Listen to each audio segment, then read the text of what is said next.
रूबरू कार्यक्रम में आज हम मौजूद हैं राजधानी के साकेत कोर्ट में, जहां पर पिछले 4 दिनों से हड़ताल चल रही है। हमारे साथ मौजूद हैं पुनीत वशिष्ठ, जो कि यंगेस्ट मेंबर एग्जीक्यूटिव हैं। पुनीत जी, रूबरू कार्यक्रम में आपका स्वागत है। धन्यवाद सर। मैं सबसे पहले आपका तहे दिल से धन्यवाद करता हूं कि आपके माध्यम से हमारी बात जनता तक जा पा रही है। जी, स्वागत है आपका हमेशा। पुनीत जी, क्या मुद्दे हैं जिन पे ये हड़ताल चल रही है 4 दिन से? सर देखिए, मुद्दे बहुत ही साफ़ हैं।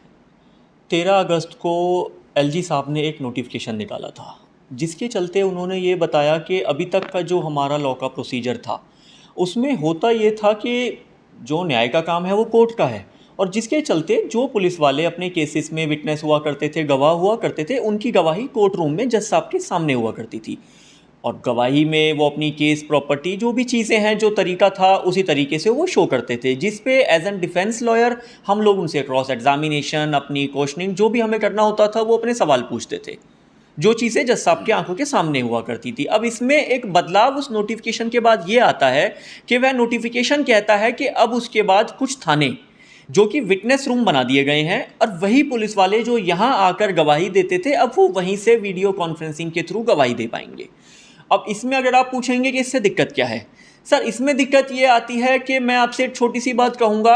आप लोग भी, एक आम आदमी को जो दिक्कत होती है जब हम पुलिस को डील करते हैं, पुलिस से अगर हमें एक छोटा सा भी काम है उसे करने में कितनी कठिनाई आती है, किस तरह से वो किया जाता है, ये बताने की मुझे ज़रूरत नहीं है। मुझसे ज़्यादा एक आम आदमी जानता है क्या परेशानियाँ होती हैं। तो एक ट्रायल जिसका सबसे मेन पॉइंट होता है उसकी गवाही, विटनेस जो होता है उसकी गवाही होती है, अगर वो वीडियो कॉन्फ्रेंसिंग से पुलिस थाने में हो रही है, जिसको जज साहब सिर्फ वीडियो कॉल पर देख रहे हैं, तो क्या छुपाया जा रहा है, क्या दिखाया जा रहा है, क्या तोड़ मरोड़ के बताया जा रहा है, और उसमें कौन किसकी कितनी मदद कर रहा है बताने में, ये चीज़ कभी साबित नहीं हो पाएंगी। तो जो चीज़ें जैसे आनी चाहिए थी वो वैसे नहीं आएंगी। 100 बात की मैं एक बात कहता हूँ, वो कभी भी एक फेयर ट्रायल नहीं हो पाएगा। कन्विक्शन रेट पूरी तरह बढ़ जाएगा। मैं ये कहूँगा, आप सीधा सीधा आप पुलिस से ये कह रहे हैं कि आप कंप्लेंट कीजिए, एफआईआर रजिस्टर कीजिए, चार्जशीट बनाइए और उसे कन्विक्ट कर दीजिए। जब सब कुछ आपको ही करना है तो ना आपको जज साहब की ज़रूरत है, ना वकील साहब की ज़रूरत है, और ना हमारे इस कोर्ट की ज़रूरत है। ये दिक्कतें हैं जो इस नोटिफिकेशन से आएंगी, जो हर एक आम आदमी को समझने की ज़रूरत है कि ये लड़ाई हमारी नहीं है, ना हम खुद के लिए लड़ रहे हैं। सर हमें केस तब भी ऐसे ही लड़ना है, हमें तब भी कोर्ट में पेश होना है, हमें थाने नहीं जाना। फ़र्क सिर्फ इतना आएगा कि आपके केस के साथ जो चेंजेस आएंगे, जो नुकसान होगा, वो आपके केस में होगा। हमें तो फीस फिर भी यहाँ से हमारी मिलेगी। तो ये चीज़ें हैं जो एक आम आदमी को समझने की ज़रूरत है कि ये लड़ाई उनकी है जो एक वकील लड़ रहा है आपके लिए।